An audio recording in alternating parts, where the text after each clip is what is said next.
Corvette wiper controls from 1953 to 1962.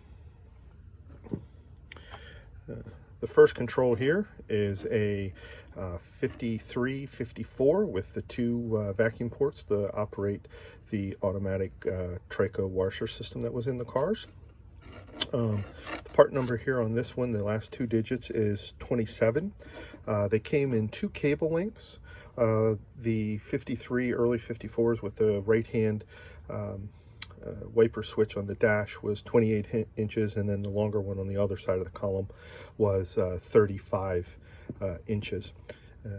It is a fairly unique length for the thread coming through the dash, but dash 27 with two ports, and they come in, like, say, 27 and 35 inch lengths, or excuse me, 28 and 35 inch lengths.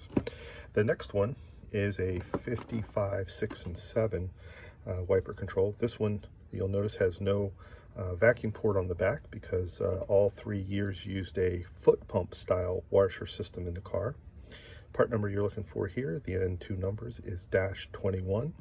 Again, they came in two lengths, 55s, 28 inches, and 56, 57s are 34 inches long. As you can see, the thread depth here is not very deep. The next wiper control was used from 1958 through 62, all the same length. They were all about 31¼ inches long. All used the same part number, which was right here on the barrel, is a dash 61. Has a single vacuum port. This vacuum port operated, again, a slightly different washer system than the other years.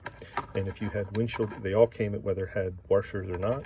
And if you knew you had washers, there would be a button in the middle of the knob. But otherwise, they're exactly the same between washer equipped cars and non-washer equipped cars. You also probably notice it looks very similar to a 57 Chevy, which is correct, but a 57 Chevy has a much shorter cable, about 25 inches or so. In another video, I'll post the 3 styles of wiper controls that were used for 55, 56, 57 Chevy passenger cars. We also restore those, and there'll be some later video of the cables being disassembled and then what they look like reassembled with new cables and cleaned up.